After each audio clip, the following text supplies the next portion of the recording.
We will sing the first stanza of the English song that we sang now before the message.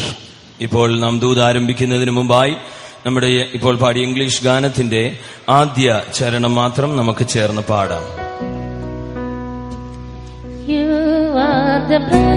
Jesus, servant of the Father, we are little branches called to serve you forever. As servant of servants, we always shall be, and serving you we will be.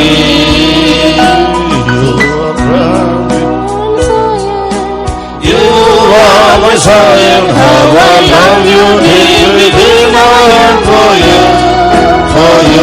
how I long to be with you, long to be with you, Lord Jesus. You are Zion to me. Hallelujah. Hallelujah.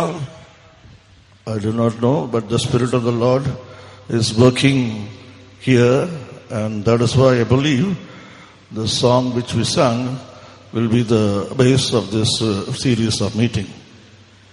ഞാൻ അറിയുന്നില്ല എങ്കിലും കർത്താവിന്റെ ആത്മാവ് നമ്മുടെ മധ്യയുണ്ട് എന്ന് ഞാൻ വിശ്വസിക്കുന്നു. അതുകൊണ്ടായിരിക്കാം ഈ ഗാനത്തിന്റെ ആദ്യ പല്ലവിയിലുള്ള വിഷയമാകുന്നു നമ്മുടെ ഈ ദിവസങ്ങളിലെ കൺവെൻഷന്റെ ചിന്താവിഷയമെന്ന് ഞാൻ ദൈവനാമത്തിൽ ഓർപ്പിക്കട്ടെ.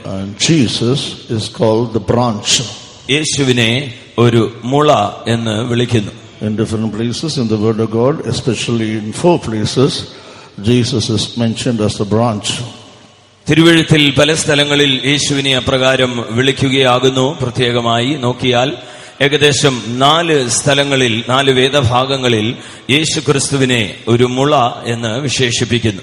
And as the course of this meeting goes on, we will be meditating about each branch, and that as we are called to put on the very same image of Jesus, we also have to become such branch.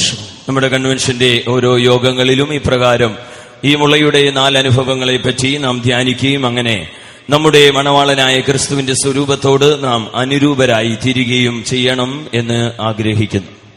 When we read Jeremiah chapter 23 and verse 5, യിരെമ്യാ പ്രവാചകന്റെ പുസ്തകം 23-ാം അധ്യായം 5-ാം വാക്യം വായിച്ചാൽ, ഞാൻ ദാവീദിന് നീതിയുള്ളൊരു മുളയായവനെ ഉത്ഭവിപ്പിക്കുന്ന കാലം വരും. അവൻ രാജാവായി വാണ് ബുദ്ധിയോടെ പ്രവർത്തിച്ച് ദേശത്ത് നീതിയും ന്യായവും നടത്തും. Behold, the days come, saith the Lord, that I will raise unto David a righteous branch, and a king shall reign and prosper, and shall execute judgment and justice in the earth. praise be to his holy name. കർത്താവിന്റെ വിശുദ്ധ നാമത്തിന് മഹത്വം ഉണ്ടാകട്ടെ. In the same way, when we go to Zechariah chapter 3, ഇതേ സമയം തന്നെ സക്കറിയ പ്രവാചകന്റെ പുസ്തകം 3-ാം അധ്യായത്തിലേക്ക് നമ്മുടെ ശ്രദ്ധയെ കൊണ്ടുവന്നാൽ and the 8th verse, 8-ാം വാക്യം വായിച്ചാൽ, മഹാപുരോഹിതനായ യോശുവേ, നീയും നിന്റെ മുൻപിൽ ഇരിക്കുന്ന നിന്റെ കൂട്ടുകാരും കേട്ടുകൊള്ളുവിൻ. അവർ അത്ഭുത ലക്ഷണ പുരുഷന്മാരല്ലോ. ഞാൻ എന്റെ ദാസനായ മുള എന്നവനെ വരുത്തും. Hear now, O Joshua, the high priest, thou and thy fellows that sit before thee, for they are men wondered at. For behold, I will bring forth my servant the branch. for behold, I'll bring forth my fervent branch. ഞാൻ എന്റെ ദാസനായ മുള എന്നവനെ വരുത്തും.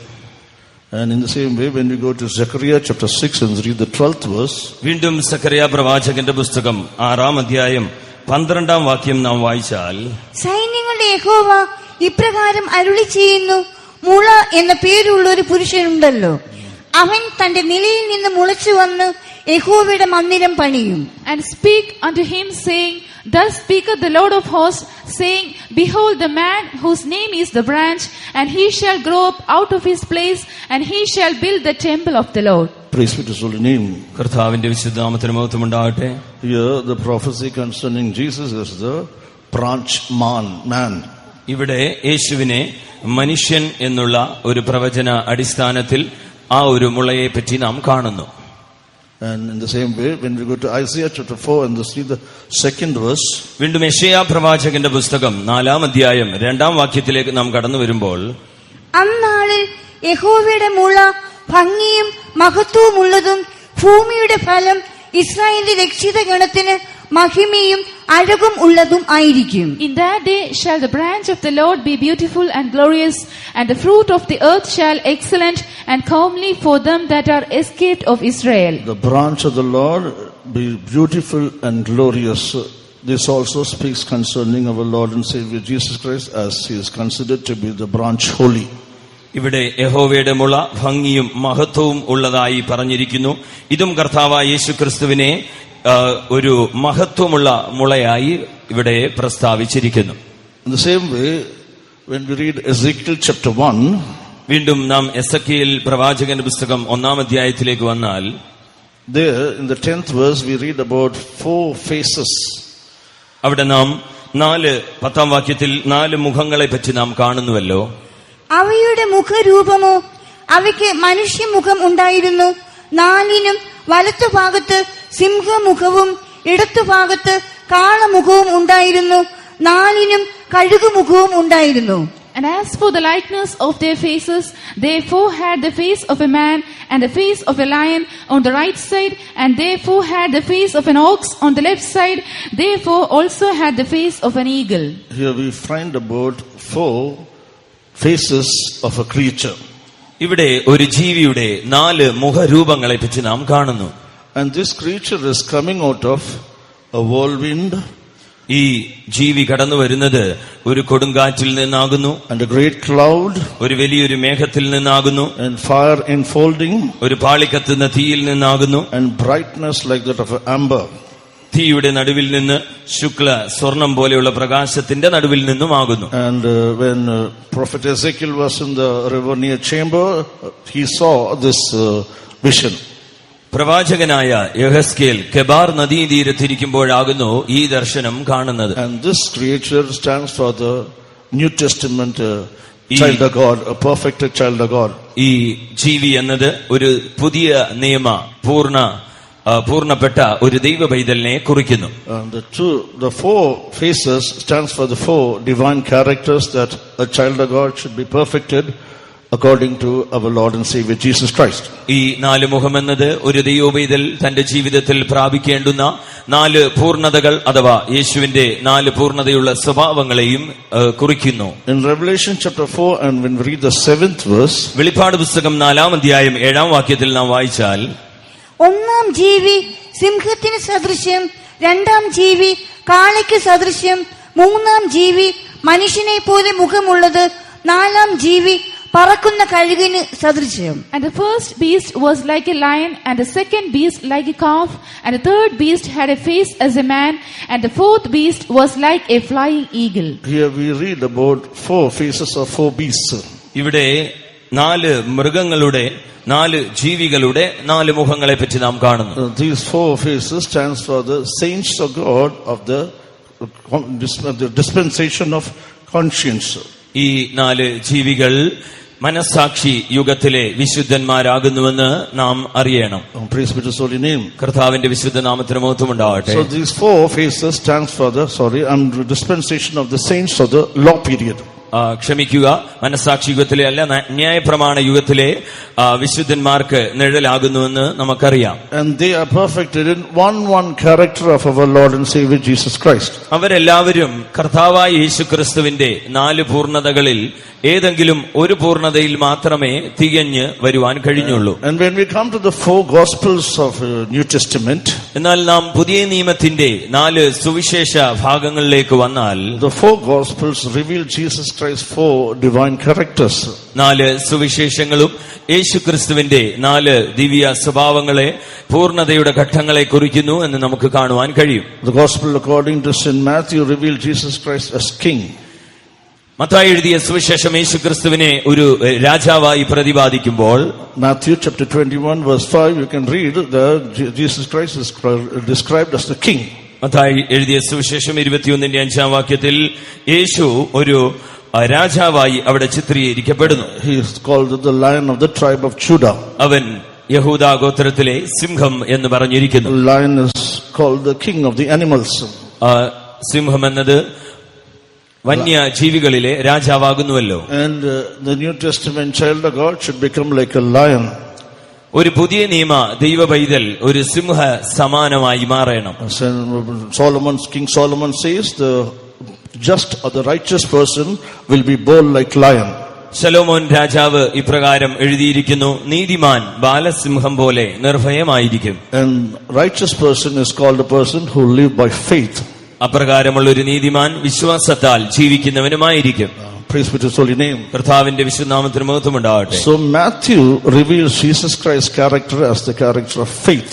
മത്തായി യേശുക്രിസ്തുവിനെ ഒരു വിശ്വാസ പുരുഷൻ എന്നുള്ള നിലയിലാകുന്നു ചിത്രീകരിക്കുന്നത്. And when we go to Mark chapter 10 verse 45, മർക്കോസിന്റെ സുവിശേഷം 10-ാം അധ്യായം 45-ാം വാക്യത്തിലേക്ക് നാം കടന്നു വന്നാൽ, there Jesus Christ tells about himself that he is the servant to come do service and not to take service. അവിടെ യേശുക്രിസ്തു തന്നെ ഒരു ദാസനായി പരിചയപ്പെടുത്തുന്നു. അവൻ ശുശ്രൂഷ ചെയ്യിപ്പാനല്ല ശുശ്രൂഷിപ്പാനാകുന്നു കടന്നു വന്നതെന്ന് പറഞ്ഞിരിക്കുന്നു. And even St. Paul says about Jesus Christ that he was obedient even unto the death on the cross. വിശുദ്ധ പൗലോസും യേശുവിനെ പറ്റി പ്രകാരം പറഞ്ഞിരിക്കുന്നു, യേശുക്രിസ്തുവും ക്രൂശിലെ മരണത്തോളം തന്നെ അനുസരണമുള്ളവനായി ദാസനായി തീർന്നു എന്ന്. And in Corinthians he writes that we ought to bring our disobedience into the obedience of Jesus Christ. കൊരിന്ത്യ ലേഖനത്തിൽ താൻ ഇപ്രകാരം എഴുതുന്നു, നമ്മുടെ സകല അനുസരണക്കേടും യേശുവിന്റെ അനുസരണത്തിന് കീഴിലേക്ക് നാം കൊണ്ടുവരണം എന്ന് പറഞ്ഞിരിക്കുന്നു. Servant stands for the character of obedience or doing the will of God. ആകയാൽ യേശുവിന്റെ ദാസ്യത്വം എന്നത് ദൈവഹിതം ചെയ്യുക അല്ലെങ്കിൽ അനുസരിക്കുക എന്നതിനെ കുറിക്കുന്നു. And gospel according to Luke, St. Luke mentions Jesus Christ as man, son of man. അടുത്തതായി ലൂക്കോസിന്റെ സുവിശേഷത്തിനെ നാം എടുത്താൽ, ഈ ലൂക്കോസ് യേശുവിനെ ദൈവപുത്രനായി അഥവാ മനുഷ്യപുത്രനായി വെളിപ്പെടുത്തുന്നു. Luke chapter 21 verse 69 we find Jesus Christ is called as the son of man. ലൂക്കോസിന്റെ സുവിശേഷം 21-ാം അധ്യായം 21 and verse 69. 69-ാം വാക്യത്തിൽ Jesus Christ is called as the son of man. യേശുക്രിസ്തുവിനെ മനുഷ്യപുത്രൻ എന്ന് പ്രതിപാദിച്ചിരിക്കുന്നു. The man stands for the character of love. മനുഷ്യൻ എന്നത് സ്നേഹം എന്ന ദിവ്യ സ്വഭാവത്തിനെ കുറിക്കുന്നു. When we meditate on the servant, when we meditate on the branch man, we will meditate in detail. നാം യേശുക്രിസ്തുവിനെ മുള എന്നുള്ള വിധത്തിൽ ധ്യാനിക്കുമ്പോൾ ഇതിനെപ്പറ്റിയെല്ലാം വിശദമായി ചിന്തിക്കാം. And in John chapter 10 verse 36, അവസാനമായി യോഹന്നാന്റെ സുവിശേഷം 4-ാം അധ്യായം 36-ാം വാക്യത്തിലേക്ക് നാം കടന്നു വരുമ്പോൾ, Jesus Christ is revealed as Son of God. യേശുക്രിസ്തുവിനെ ദൈവത്തിന്റെ പുത്രനായിട്ട് വെളിപ്പെടുത്തുന്നു. That is, he is holy. അതായത് അവൻ വിശുദ്ധനാകുന്നു. So a New Testament child of God should be perfected in faith. ആകയാൽ ഒരു പുതിയ നിയമ ദൈവ പൈതൽ വിശ്വാസത്തിൽ പൂർണ്ണപ്പെടണം. Should be perfected in obedience or doing the will of God. അനുസരണം അഥവാ ദൈവഹിതം ചെയ്യുന്നതിൽ പൂർണ്ണപ്പെടണം. Should be perfected in love. സ്നേഹത്തിൽ പൂർണ്ണപ്പെടണം. And should be perfected in his holiness. നാലാമതായി വിശുദ്ധിയിലും പൂർണ്ണപ്പെടണം. Praise be to his holy name. കർത്താവിന്റെ വിശുദ്ധ നാമത്തിന് മഹത്വമുണ്ടാകട്ടെ. As we read in Ezekiel chapter 1 verse 4 and 5, നാം യെഹെസ്കേൽ പ്രവാചകന്റെ പുസ്തകം 1-ാം അധ്യായം 4-ഉം 5-ഉം വാക്യങ്ങൾ this വായിച്ചാൽ, creature is coming from a whirlwind. ഈ ജീവി കടന്നു വരുന്നത് ഒരു കൊടുങ്കാറ്റിൽ നിന്നാകുന്നു. Praise be to his holy name. കർത്താവിന്റെ വിശുദ്ധ നാമത്തിന് മഹത്വമുണ്ടാകട്ടെ. The New Testament church was established when the Holy Spirit in the form of a wind descended upon the 120 people who waited on the upper chamber.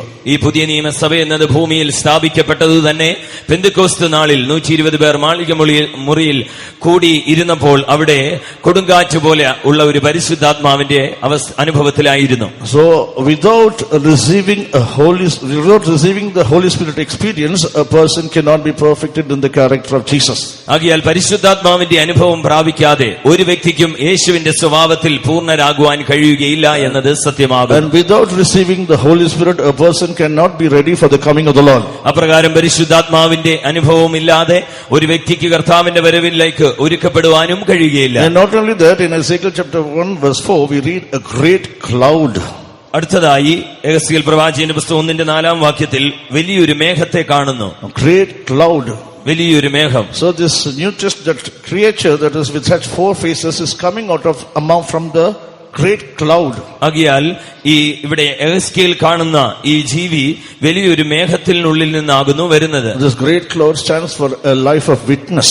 ഈ വലിയ മേഘം എന്നത് ഒരു സാക്ഷ്യ ജീവിതത്തെ കുറിക്കുന്നു. Again we find Jesus, while Jesus told unto the disciples that tarry in Jerusalem, that you receive power from above, that you may be witness unto Christ. യേശു തന്റെ ശിഷ്യന്മാരോട് പ്രകാരം പറഞ്ഞതായി നമുക്കറിയാമല്ലോ, നിങ്ങൾ പിതാവിൽ നിന്നുള്ള വാഗ്ദത്തം ലഭിക്കും വരെയും നിങ്ങൾ യെരൂശലേമിൽ തന്നെ കാത്തിരിക്കുക. That you may be, in Acts chapter 1 we read and verse 8, that you may be witness unto Christ. ക്രിസ്തുവിന് നിങ്ങൾ സാക്ഷികളായി തീരേണ്ടതിന് എന്ന് അപ്പോസ്തല പ്രവൃത്തി 1:8 വാക്യത്തിൽ വായിക്കുന്നു. So this great cloud stands for a life of witness. ആകയാൽ വലിയ മേഘം എന്നത് സാക്ഷ്യ ജീവിതത്തെ കുറിക്കുന്നു. In the original tongue, witness means martyr. പുരാതന കാലങ്ങളിലുള്ള സാക്ഷ്യം എന്ന് പറഞ്ഞാൽ അത് രക്തസാക്ഷികളാകും. So a person, a child of God, if he cannot or she cannot live a martyr life, she cannot be perfect in the character of Jesus. അതിന്റെ അർത്ഥം ഭൂമിയിൽ ഒരു രക്തസാക്ഷി പോലെ കർത്താവിന് വേണ്ടി ജീവിക്കുന്നില്ല എങ്കിൽ കർത്താവിന്റെ സാക്ഷികളായി തീരുവാൻ കഴിയുകയില്ല എന്നാകുന്നു അതിന്റെ അർത്ഥം.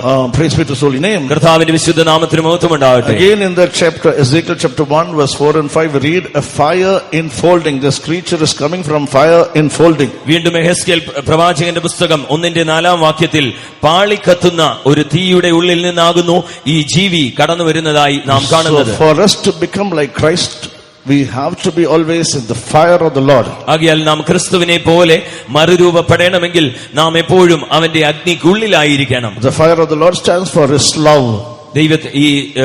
ദൈവത്തിന്റെ അഗ്നി എന്നത് അവന്റെ സ്നേഹത്തെ കുറിക്കുന്നു. So we must be always found in the love of Christ, that we may be perfected into the very same image of Christ. ആകയാൽ നാം എപ്പോഴും ക്രിസ്തുവിന്റെ സ്നേഹത്തിന് ഉള്ളിൽ ആയിരിക്കുന്നുവെങ്കിൽ മാത്രമേ ക്രിസ്തുവിന്റെ പൂർണ്ണതയിലേക്ക് വളരുവാനും കഴിയൂ. And then we find a great brightness. For the brightness, this creature is coming. അതിനുശേഷം ഈ 4 വാക്യത്തിൽ കാണുന്നു ചുറ്റും ഒരു പ്രകാശവും അതിന്റെ നടുവിൽ നിന്ന് ഈ ജീവി കടന്നു വരുന്നതായി. We find that when Nebuchadnezzar humbled himself, നമുക്ക് കാണുവാൻ കഴിയുന്നു നെബൂഖദ്നേസർ തന്നെ താഴ്ത്തിയപ്പോൾ. So we find it is said that in Daniel chapter 4 verse 36, brightness came back to him.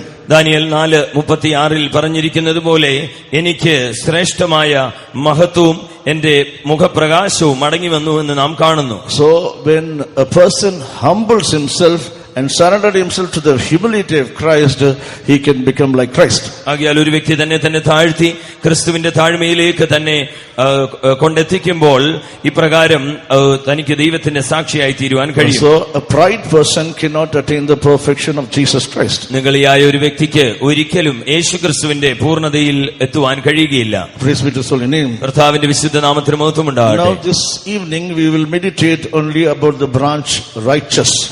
ഇന്ന് സന്ധ്യാസമയം യേശുക്രിസ്തുവിനെ നീതിയായൊരു മുള എന്നുള്ള കാര്യം മാത്രം നാം ധ്യാനിക്കുവാൻ പോകുന്നു. Word of God says, there is no one righteous, all have committed sin and come short of the glory of God. ദൈവവചനം ഇപ്രകാരം പറയുന്നു, നീതിമാൻ ആരുമില്ല, ഒരുത്തൻ പോലുമില്ല, എല്ലാവരും പാപം ചെയ്ത് ദൈവ തേജസ് ഇല്ലാത്തവരായി തീർന്നു. When God created Adam, ദൈവം ആദാമിനെ സൃഷ്ടിച്ചപ്പോൾ He did not create Adam as an unrighteous person. ഒരു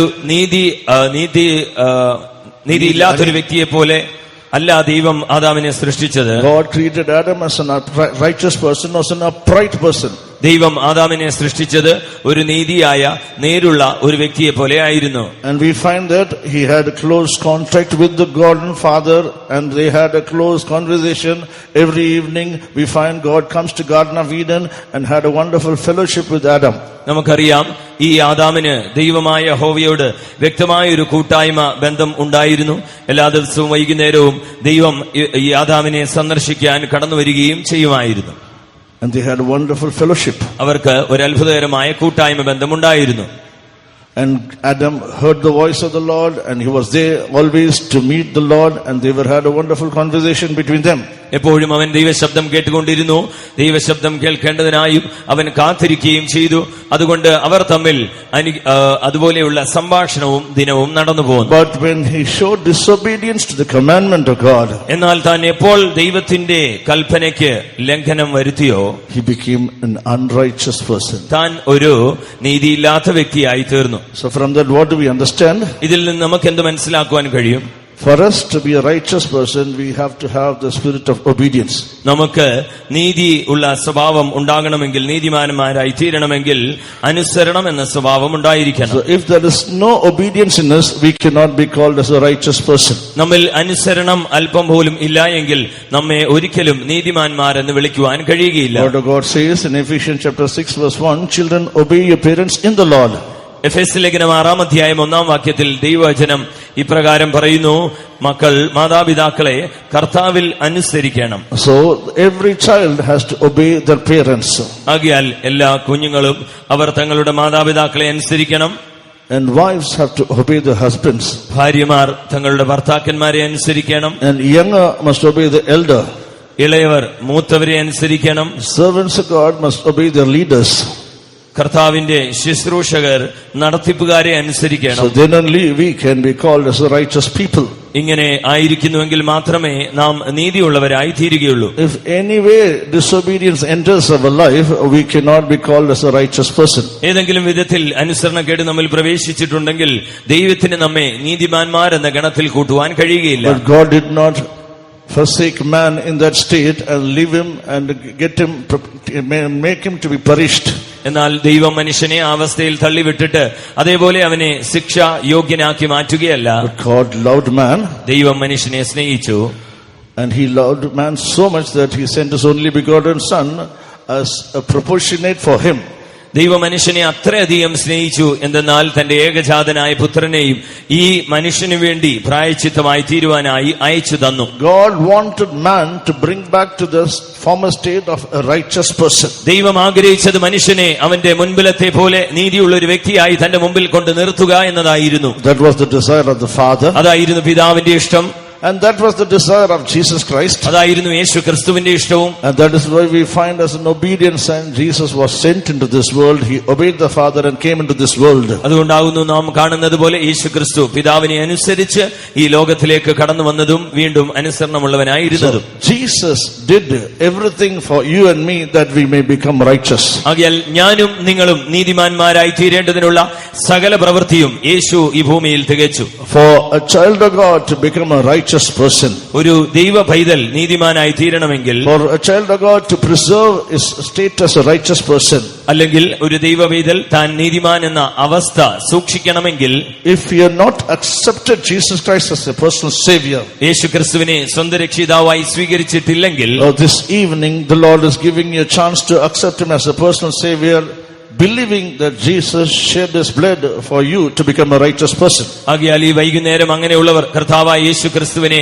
വിശ്വസിച്ചുകൊണ്ട്, നിങ്ങൾ യേശു ക്രിസ്തു തന്റെ രക്തം ചൊരിഞ്ഞത് നിങ്ങളെ നീതിമാന്മാരാക്കി തീർക്കേണ്ടതിനാകുന്നു എന്ന് വിശ്വസിച്ചുകൊണ്ട് അത് സ്വീകരിക്കണം. And those who have accepted Jesus Christ as a personal savior, എന്നാൽ യേശു ക്രിസ്തുവിനെ സ്വന്തം രക്ഷിതാവായി സ്വീകരിച്ചിട്ടുള്ളവർ, they should be always found in the blood of Jesus, in the power of the blood of Jesus, that they may preserve the righteous state. അവർ എപ്പോഴും യേശു ക്രിസ്തുവിന്റെ രക്തത്തിന്റെ ശക്തിക്ക് കീഴിൽ തന്നെ കാണപ്പെടണം. അങ്ങനെയെങ്കിൽ മാത്രമേ നീതിമാൻ എന്ന അവസ്ഥയിൽ അനുഭവത്തിൽ അവർ സൂക്ഷിക്കപ്പെടുകയുള്ളൂ. Jesus Christ shed his blood for your justification and my justification. യേശു ക്രിസ്തു രക്തം ചൊരിഞ്ഞത് എന്റെയും നിങ്ങളുടെയും നീതീകരണത്തിനാകുന്നു. That is what we find in Romans chapter 5 and verse 9. അതാകുന്നു റോമാലേഖനം 5-9 വാക്യത്തിൽ നാം കാണുന്നത്.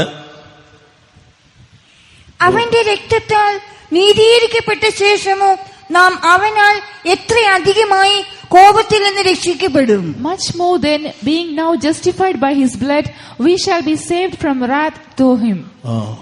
Justified by his blood, we shall be saved from the wrath. അവന്റെ രക്തത്താൽ നീതീകരിക്കപ്പെട്ട് കോപത്തിൽ നിന്ന് രക്ഷിക്കപ്പെട്ടു. So Jesus Christ came down into this world and shed his blood to turn a sinner as a righteous person. ആകയാൽ യേശു ക്രിസ്തു ഈ ഭൂമിയിലേക്ക് ഇറങ്ങി വന്ന് തന്റെ രക്തം ചൊരിഞ്ഞത് ഒരു പാപിയെ നീതിമാനാക്കുവാൻ വേണ്ടിയാകുന്നു. You might have accepted Jesus Christ as a personal savior. നിങ്ങൾ ഒരുപക്ഷേ യേശുവിനെ സ്വന്തം രക്ഷിതാവായി സ്വീകരിച്ചവരായിരിക്കാം. And you might have had the assurance that the blood of Jesus has cleansed you from all your sins. അത് മാത്രമല്ല യേശുക്രിസ്തുവിന്റെ രക്തം നിങ്ങളുടെ സകല പാപങ്ങളെയും കഴുകി വെടിപ്പാക്കി എന്നൊരു നിശ്ചയവും നിങ്ങൾക്കുണ്ടായിരിക്കാം. But we must have that more assurance that we are in the blood of Jesus, in the power of the blood of Jesus.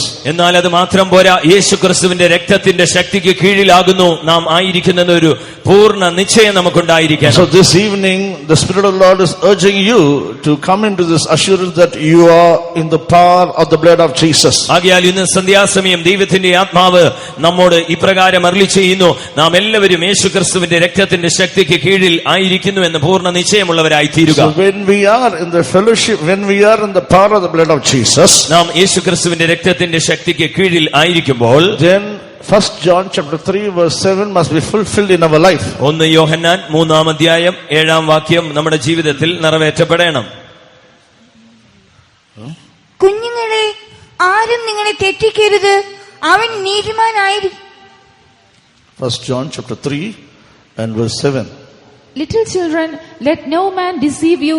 He that doeth righteousness. Sorry, 1 John chapter 1 verse 7. I'm sorry. 1 യോഹന്നാൻ 1-ന്റെ 7-ാം വാക്യം. അവന്റെ പുത്രനായ യേശുവിന്റെ രക്തം സകല പാപവും പോക്കി നമ്മെ ശുദ്ധീകരിക്കുന്നു.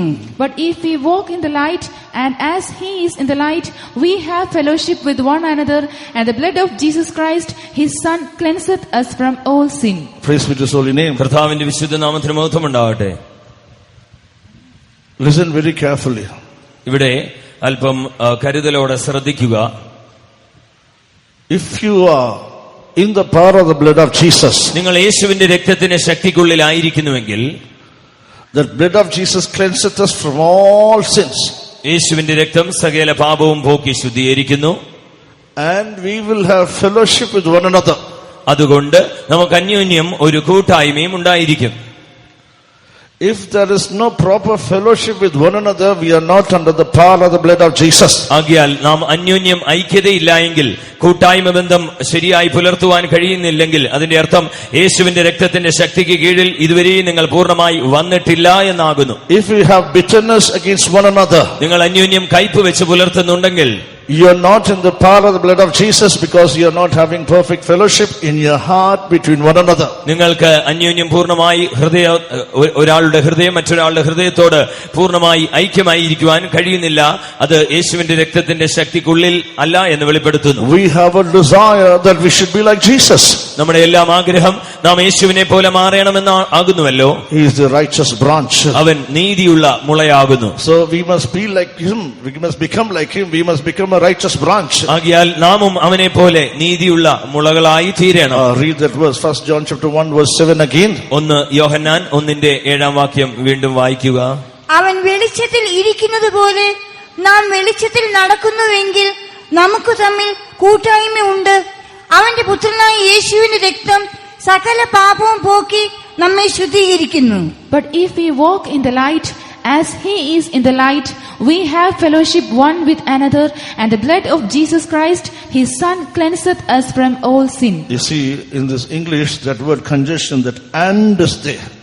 ഇംഗ്ലീഷിൽ ഈ രണ്ട് വാക്യത്തെയും കൂട്ടി യോജിപ്പിക്കാനായി ആൻഡ് അല്ലെങ്കിൽ അതുകൊണ്ട് എന്നുള്ള ആ പദം ഉപയോഗിച്ചിരിക്കുന്നു. We have fellowship with one with another, and the blood of Jesus, his Son, cleanseth us from all sins. അങ്ങനെയെങ്കിൽ നമുക്ക് തമ്മിൽ കൂട്ടായ്മയുണ്ട്. അതുകൊണ്ട് അവന്റെ പുത്രനായ യേശുവിന്റെ രക്തം സകലവും പാപവും പോക്കി നമ്മെ ശുദ്ധീകരിച്ചിരിക്കുന്നുവല്ലോ. Dear brother, dear sister, പ്രിയ സഹോദര സഹോദരി, we may sing there is power in the blood of Jesus. യേശുവിന്റെ രക്തത്തിൽ ശക്തിയുണ്ടെന്ന് നമുക്ക് പാടുവാൻ കഴിഞ്ഞേക്കാം. We may clap hands and we may rejoice if I start the chorus and sing. നാം കൈയടിച്ചുകൊണ്ട് പല്ലവിയായി ഈ പാട്ടുകൾ ഇങ്ങനെയുള്ളത് പാടുവാൻ കഴിഞ്ഞേക്കാം. But എന്നാൽ if we do not have proper fellowship with one another, അന്യോന്യം പൂർണ്ണമായ ഐക്യത നമുക്ക് ഇല്ല എങ്കിൽ, if we have bitterness against one another, നമുക്ക് അന്യോന്യം കയ്പുണ്ടെങ്കിൽ, we cannot call ourselves that we are a righteous person. നാം നമ്മെ തന്നെ നീതിമാന്മാരെന്ന് വിളിക്കുവാൻ കഴിയുകയില്ല. Because we are not coming under the blood of Jesus, power of the blood of Jesus. എന്തുകൊണ്ടെന്നാൽ യേശുക്രിസ്തുവിന്റെ രക്തത്തിന്റെ ശക്തിക്ക് കീഴിൽ അല്ല നാം. So this morning, this evening, the Spirit of the Lord is exhorting you to examine your life and set right so that you may become like Jesus. ആകയാൽ ഈ സന്ധ്യാസമയം കർത്താവിന്റെ ആത്മാവ് നിങ്ങളെ ഇപ്രകാരം പ്രബോധിപ്പിക്കുന്നു, ഈ വിധത്തിൽ നിങ്ങളെ പരിശോധിക്കുവാൻ നിങ്ങൾ യേശുവിനോട് അനുരൂപപ്പെടേണ്ടതിനായി. If you are not able to reconcile with your brother or with your sister, remember you cannot become like Jesus. നിങ്ങളുടെ സ്വന്തം സഹോദരങ്ങളോട് സഹോദരിമാരോട് നിങ്ങൾക്ക് പൂർണ്ണമായി നിരപ്പ് പ്രാപിക്കുവാൻ കഴിയുന്നില്ലെങ്കിൽ യേശുവിനെ പോലെ രൂപാന്തരപ്പെടുവാൻ കഴിയുകയില്ല. You are not walking in light because Jesus is light, and you are not walking in light means you are not walking in Jesus. യേശു വെളിച്ചം തന്നെയാകുന്നു. പക്ഷേ ഇങ്ങനെയാകുന്നുവെങ്കിൽ നിങ്ങൾ ആ വെളിച്ചമായ യേശുവിൽ നടക്കുവാൻ കഴിയുകയില്ല എന്നാകുന്നു സത്യം. The blood of Jesus justifieth all of us. The blood of Jesus has the power to justify us. യേശുക്രിസ്തുവിന്റെ രക്തത്തിന് നമ്മെ എല്ലാവരെയും നീതീകരിക്കുവാനുള്ള ശക്തി ഉണ്ടെന്നുള്ളത് സത്യം തന്നെ. So what is the meaning of being justified? എന്നാൽ നീതീകരിക്കപ്പെടുക എന്നുള്ള വാക്കിന്റെ അർത്ഥം എന്താണ്? Just as if we did no sin. ഒരു പാപവും ചെയ്യാത്ത ഒരു വ്യക്തിയെ പോലെ ആക്കി തീർക്കുക. The blood of Jesus has power to make each and every one of us as a person that we have not committed any sin. യേശുവിന്റെ രക്തത്തിന് ഞാനും നിങ്ങളും ഒരൊറ്റ പാപവും ചെയ്യാത്ത വ്യക്തിയെ പോലെ രൂപാന്തരപ്പെടുത്തുവാൻ ശക്തിയുണ്ട്. Even now there is power in the blood of Jesus.